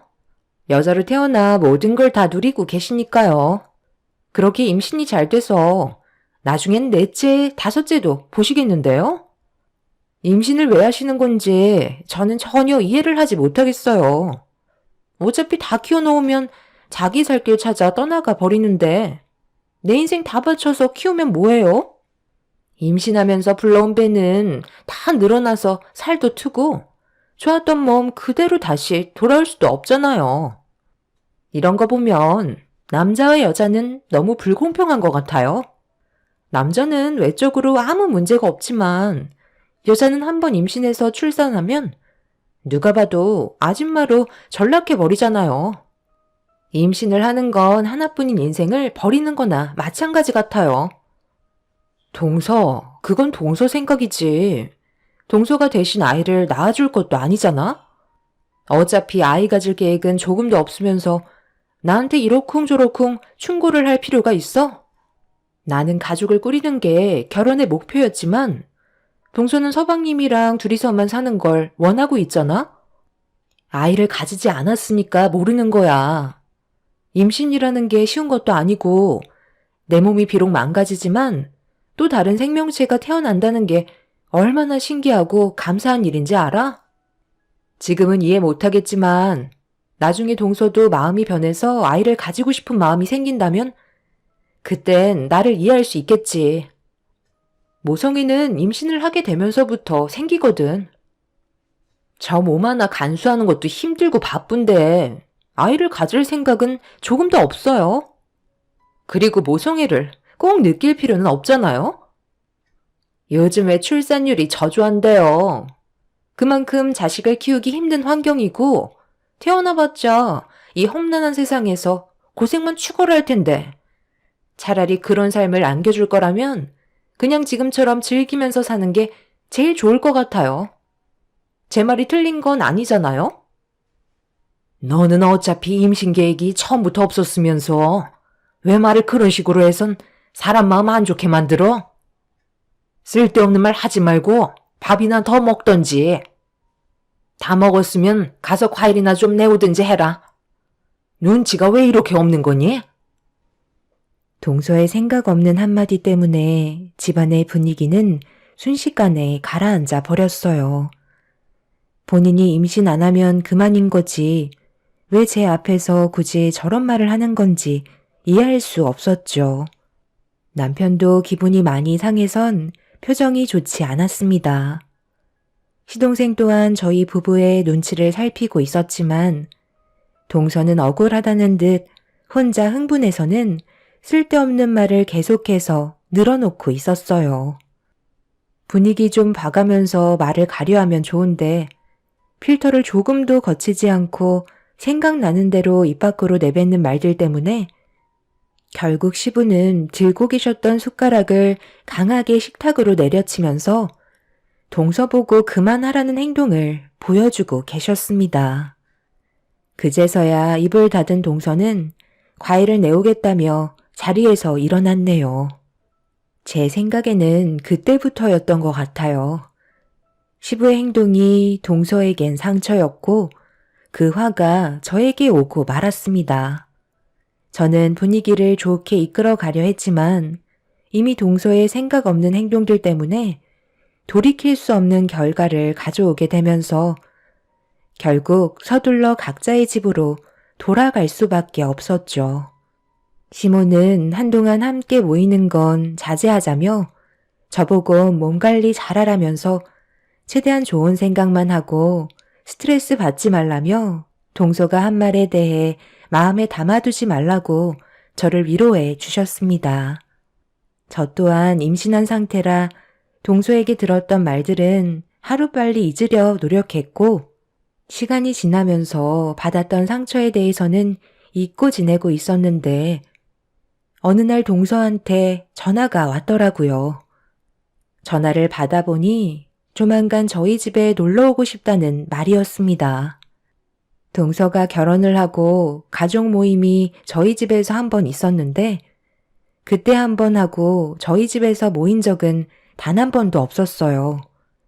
저 혼자 결정할 수 있는 문제가 아니라서 남편과 얘기해보고 다시 연락 주겠다며 전화를 끊은 뒤 저녁에 대화를 주고받았습니다. 결론적으로 남편은 절대 안 된다며 강하게 거부 의사를 밝혔어요.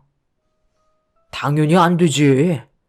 저번에 생각 없이 막말을 뱉어댔을 때 내가 얼마나 화가 났는지 알아?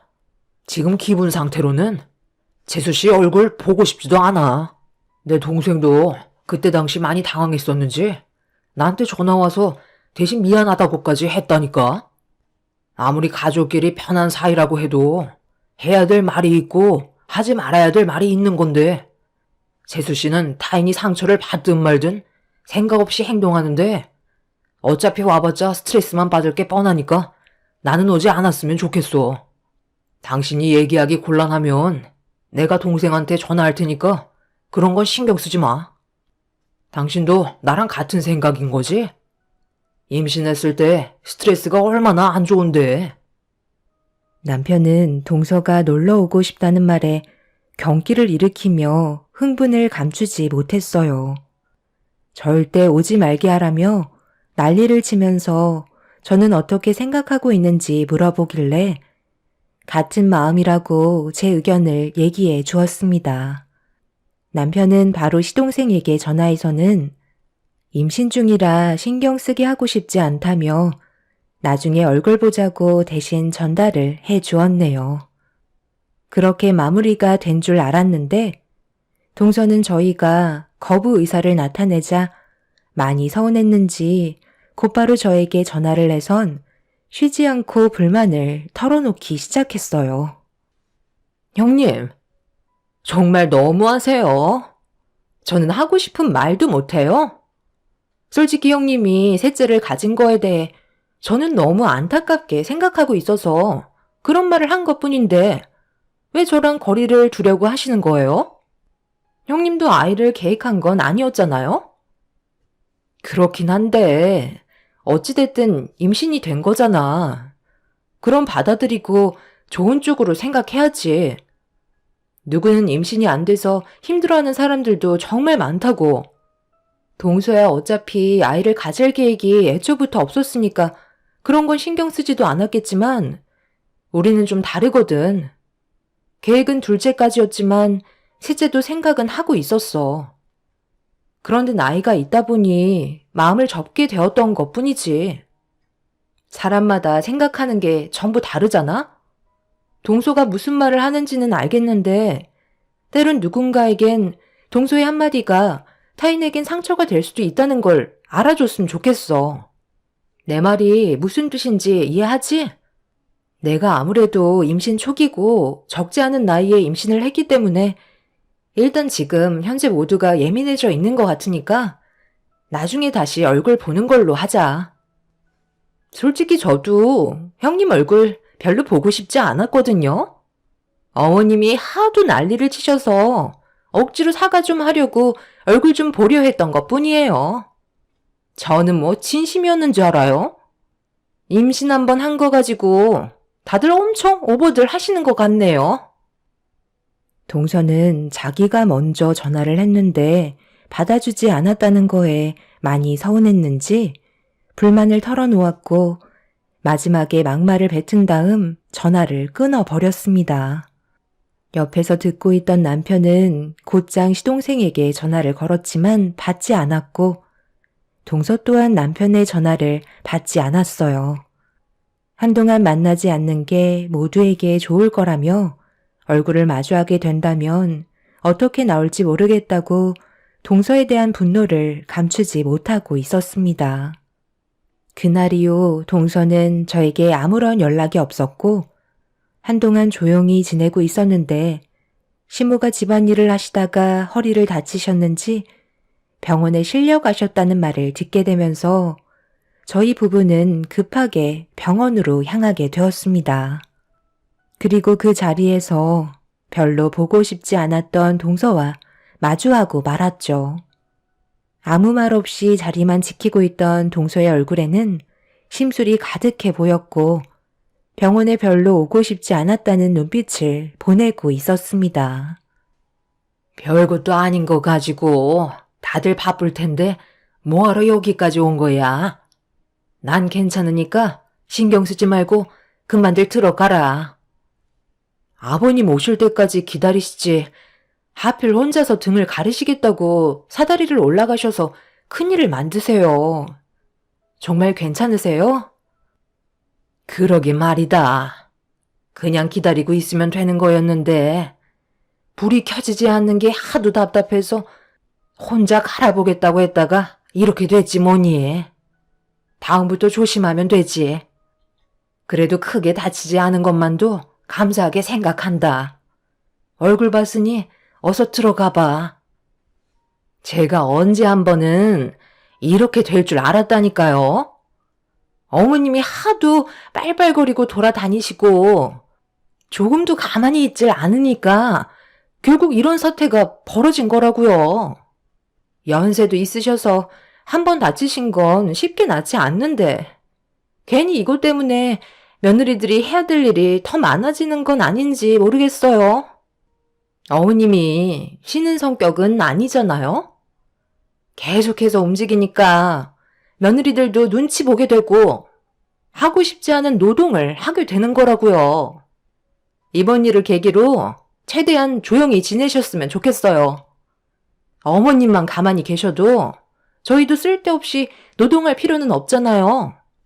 저는 이 집안의 며느리이지만 어떻게 보면 손님이라고요. 그럼 그만큼 대접도 받아야 하지 않겠어요? 제 말 무슨 뜻인지 이해하셨죠? 아버님도 이번 기회에 어머님한테 따끔하게 한마디 하세요. 동서는 또다시 생각 없이 아무 말이나 뱉어대기 시작했고 시모는 동서를 어이없다는 듯 바라보고 있었습니다. 가족 모두 표정 관리가 되지 않고 있는데 동서 혼자 자기가 뭘 잘못했는지 이해하지 못하고 있었어요. 시동생은 그만 좀 하라며 병실 밖으로 데리고 나가려 하자 시동생의 팔을 뿌리치면서 이번 기회에 못했던 말 좀 해야 할 것 같다며 쉬지 않고 막말을 퍼부어대고 있었습니다. 결국 시부는 참고 또 참았던 감정을 터트리고 마셨어요. 지금은 어떤 상황인지 분위기에 파악 못하는 거야? 시부모가 친구도 아니고 말을 가려서 해야지. 환자인 너희 시어머니 앞에서 못하는 말이 없어. 이럴 거면 앞으로 오지 마라. 너한테 괜한 말 듣고 싶지 않고 이 문제로 가족끼리 싸우고 싶지도 않다. 아버님, 제가 뭘 그렇게 잘못했는데요?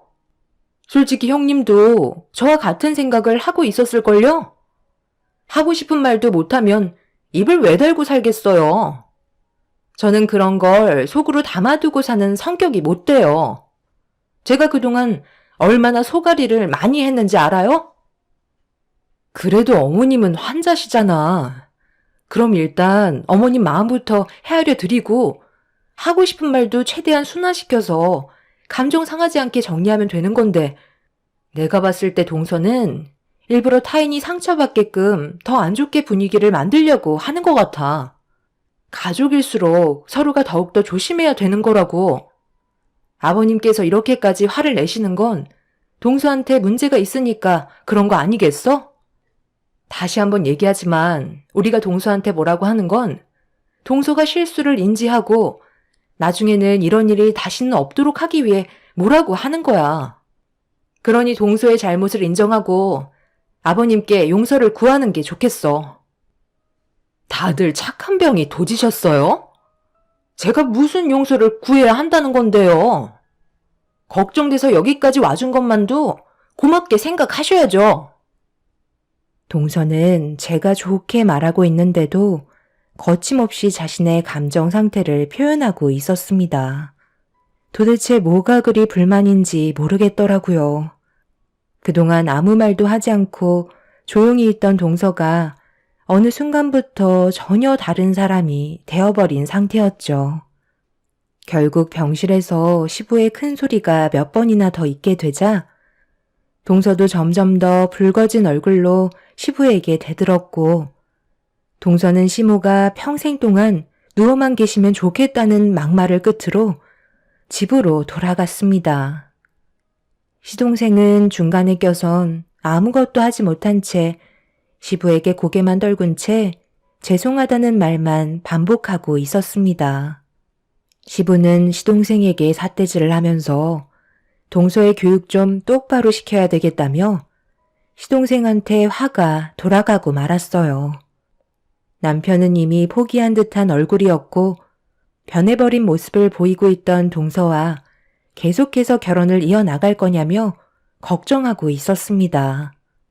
괜히 집안이 무너질 것 같아 걱정이 된다고 동서의 입 좀 단속하라고 남편도 동서에게 따끔한 한마디를 꺼내게 되었고, 시동생은 집으로 돌아가서 동서가 앞으로 조심하게 입단속 시키겠다며 시부모님께 인사를 드리고 집으로 돌아가게 되었죠. 제가 봤을 때 동서 내외는 위기가 찾아온 것 같은 느낌이 들었어요. 시동생의 얼굴은 그늘이 가득했는데 여러 가지 생각에 빠져 있는 것 같았습니다. 저는 남편에게 제가 하는 걱정에 대해 의논하면서 앞으로 어떻게 하면 좋을지 고민에 빠져 있었죠. 사람은 안 변한다고 저희가 아무리 노력을 해봤자 동서가 받아들이지 않고 시정하지 않는다면 아무런 소용이 없기 때문에 어떻게 하면 좋은 관계를 유지하면서 서로 웃으며 지낼 수 있을지 깊은 고민을 하게 되었어요. 배는 점점 불러오는데 집안의 분위기는 점점 어두워지고 있었죠. 그렇게 일주일 정도 입원을 하셨던 시모는 퇴원을 하셨고, 사고가 난 이후 시모는 최대한 몸조심하시면서 시간을 보내셨어요. 시모는 마음 같아선 저희 집에 자주 오셔서 이것저것 챙겨주고 싶지만 몸이 온전치 않아 그렇게 하지 못한 거에 대해서 마음이 좋지 않다며 저에게 항상 미안해 하셨네요. 언제나 저를 아껴주시고 생각해 주시는 시모에게 너무 감사했었어요. 한동안 동서내외가 시댁에 찾아오지도 않고 연락도 없어서 가족 모두 평화롭게 재정비를 할 수가 있었습니다. 이러면 안 되지만 저도 모르게 동서와 얼굴을 마주하고 싶지 않았어요. 또다시 만나게 된다면 분명 상처되는 말들을 들을 수밖에 없으니 괜히 꺼리게 되더라고요. 그런데 어쩔 수 없이 가족이 한자리에 모일 수밖에 없는 날이 찾아오게 되었죠. 명절날 동서내외가 제일 늦게 시댁에 왔는데 얼굴 표정이 정말 오고 싶지 않았지만 어쩔 수 없이 왔다는 얼굴을 하고 억지로 시댁에 발을 들였습니다. 순식간에 분위기는 가라앉았지만 시동생이 밝은 분위기를 만들려고 애를 쓰고 있었어요. 그 모습을 보는데 정말 안쓰럽게 느껴지더군요. 그래서 저도 최대한 좋게 하려고 웃으면서 동서내외를 맞아주었고 그래도 명절인 만큼 서로 이해하며 조금씩 밝은 분위기를 만들어가고 있었죠.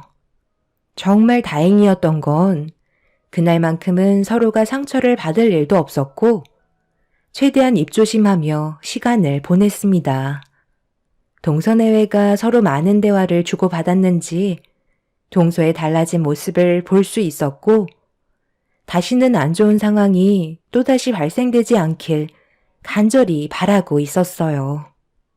그렇게 다음날 아침 시모는 전날에 무리를 좀 하셨는지 미리 만들어 놓은 음식들 위주로 알아서 차려 먹으라며 시모는 자리에 누우셨고 동서는 아침 일찍부터 일어나 무언가를 열심히 만들고 있었습니다.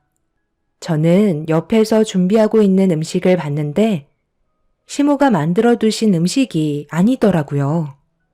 그래서 동서에게 뭐 하는 거냐고 물어보니 저를 보며 밝게 웃으면서 솜씨는 없지만 저를 위해 음식 하나는 만들어주고 싶었다고 열심히 동그랑땡을 붙이고 있었습니다.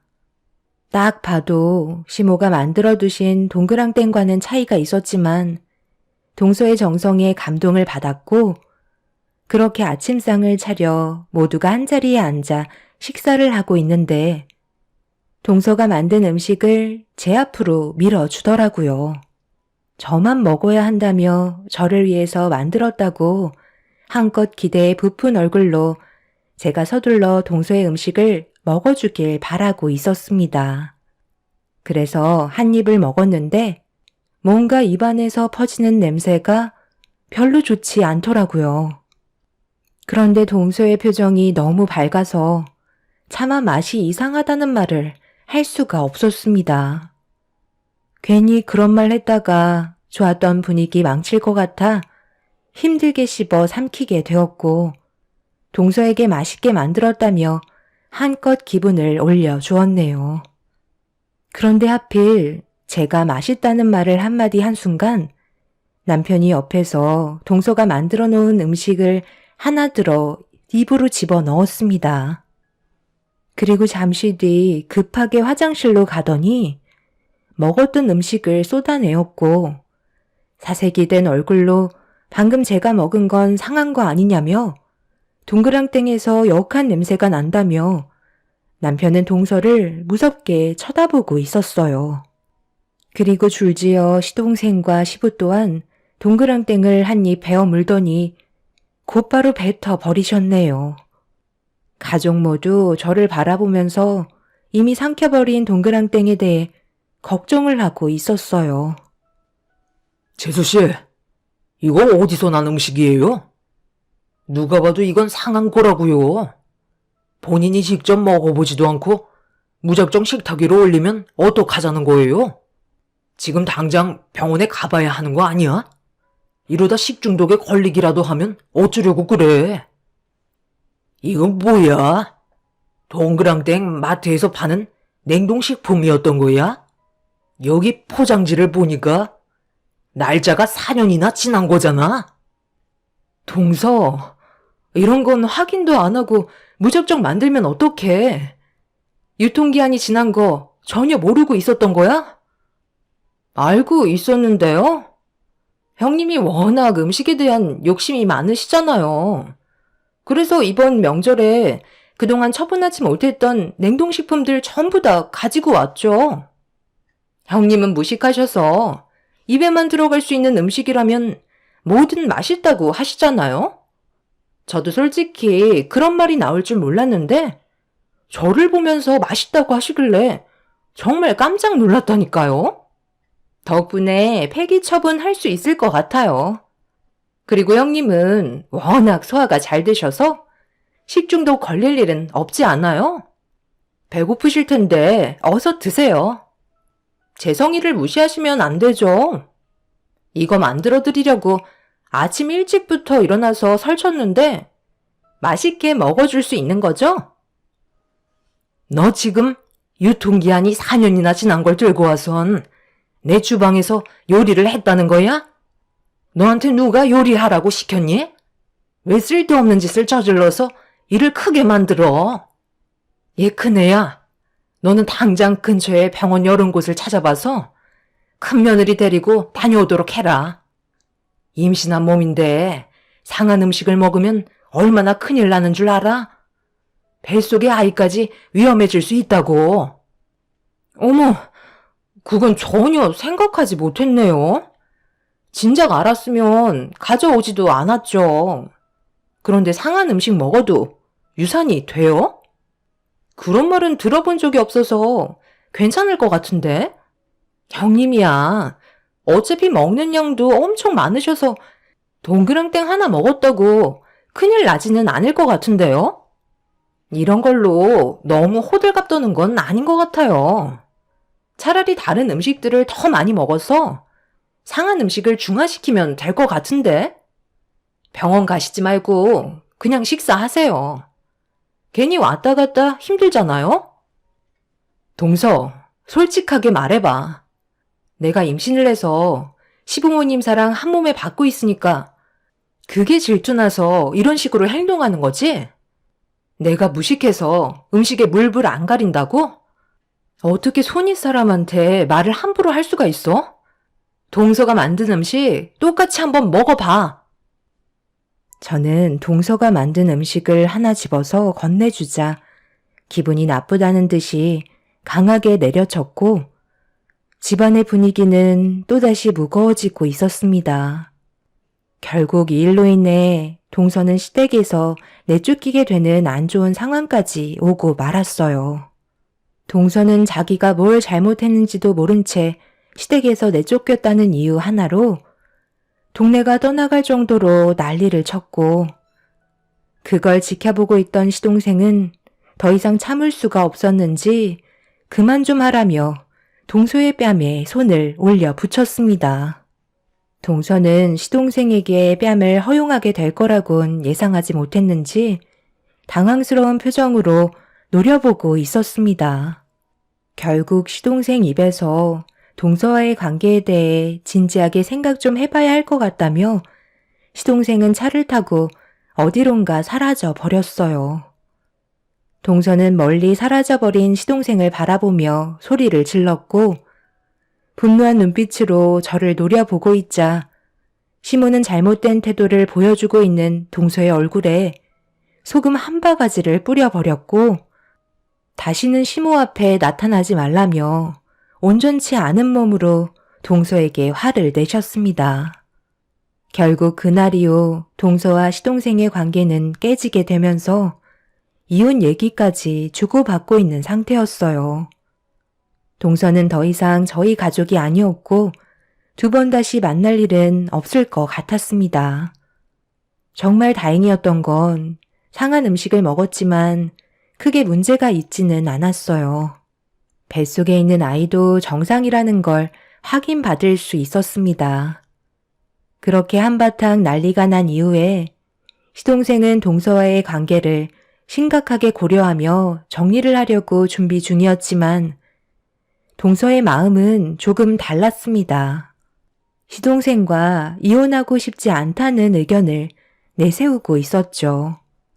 헤어지고 싶은 마음이 없다는 걸 표현했지만 시동생은 이미 동서에게 더 이상의 미련이 없어 보였습니다. 그런 안 좋은 상황 속에 저희가 해줄 수 있는 건 아무것도 없었어요. 동서의 행동은 상식을 벗어났기 때문에 가족으로서 받아들이기에는 무리가 있는 상태였죠. 결국 서로 의견이 조율이 되지 않아 소송까지 가게 되면서 끝내 이혼은 성립이 되었고 시동생과 동서는 법적으로 남남이 되고 말았습니다. 그렇게 두 번 다시 동서와는 마주칠 일이 없을 거라 생각했었는데 어느 날 예상치 못한 장소에서 동서와 마주하게 되는 일이 있었어요.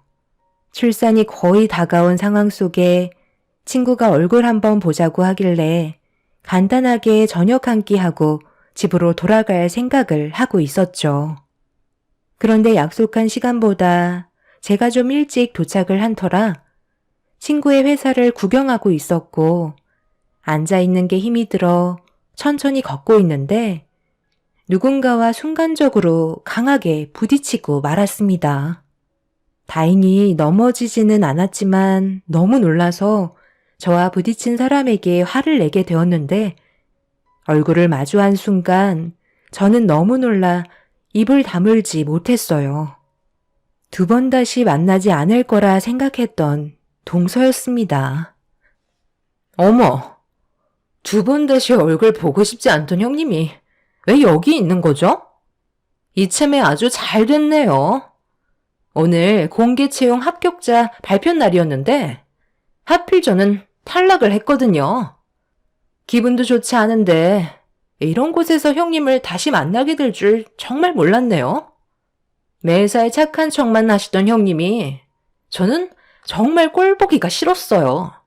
항상 모든 관심은 형님만 받고 있었잖아요. 그게 왜 내 잘못인 거야. 시부모님께서는 동서를 정말 많이 아끼고 계셨다고. 이런 상황을 만든 건 전부 동서가 생각 없이 행동한 것들이 문제가 된 거잖아. 이제 와서 그런 거 따지면 뭐 하겠어? 어차피 이제 우리는 가족이 아닌걸. 항상 내가 뭔가 일이 잘 안 풀릴 때 보면 그 주위에는 꼭 형님이 있었던 것 같아요. 이번에도 마찬가지고요. 정말 하나부터 열까지 전부 다 마음에 안 들어요. 제가 그때 형님한테 주었던 유통기한 지난 동그랑땡 있잖아요. 그거 형님이 유산되길 바라는 마음에 준 거예요. 식중독이 심하면 유산이 될 수도 있다고 하더라고요. 그래서 그걸 노린 거였는데 모르셨죠? 제가 굳이 아침 일찍 일어나서 음식을 뭐하러 만들겠어요. 형님은 제 눈앞에서 사라졌으면 좋겠다고요. 저기요, 방금 제 친구한테 뭐라고 하셨어요? 일부러 유산을 시키려고 상한 음식을 먹였다고요? 방금 저희 회사에 공개 채용 최종 합격자 발표 때문에 오신 거 아니었나요? 그런데 탈락하신 분 맞으시죠? 과장님, 이분은 추가 합격에서 제외하는 게 좋을 것 같아요. 임산부인 제 친구와 나누는 대화를 들었는데요. 저희 회사에 안 좋은 영향만 줄 것 같은 사람이네요. 추가 합격이요? 방금 그 말 진짜예요? 제가 추가 합격이 되었다고요? 그런데 왜 제외를 시킨다는 거죠? 저는 잘못이 없는데요. 저와 만나려고 약속을 잡았던 친구는 회사의 공개 채용 현장에 최종 합격자 발표를 하기 위해 심사위원으로 있었어요. 그런데 친구의 회사에 동서가 추가 합격이 발표되어 있는 상태였죠.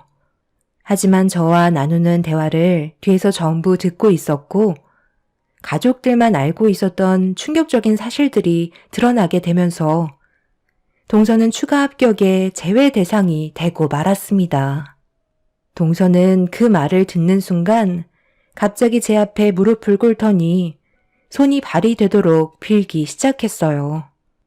정말 오랫동안 준비하고 있었고 꼭 회사에 채용이 되고 싶다며 어렵게 찾아온 기회를 망치고 싶지 않다고 저보고 친구에게 좋게 얘기해달라며 눈물까지 보이고 있었네요. 하지만 이미 저도 많은 상처를 받은 상태였고 동서가 상한 음식을 저에게 준 충격적인 이유를 알아버렸기 때문에 용서해줄 마음은 조금도 없었습니다. 결국 동서는 그 자리에서 한참 동안 땅을 치며 오열을 하고 말았네요. 동서는 저에 대한 모든 걸 질투하고 있었어요. 사소한 거 하나라도 제가 잘 되는 꼴을 못 보고 있었고 그런 질투가 결국 자신의 인생까지 망치는 결과를 초래하게 되었네요. 이번 계기를 통해 앞으로 동서가 많은 것들을 깨우쳤으면 좋겠습니다. 지금 현재 저는 무사히 출산을 했고요. 잘생긴 아들을 볼 수 있게 되었어요. 저희 가족에게 언제나 많은 축복이 함께 했으면 좋겠습니다. 제 사연 들어주신 분들의 가정에도 언제나 축복이 함께 하시길 바랍니다. 감사합니다.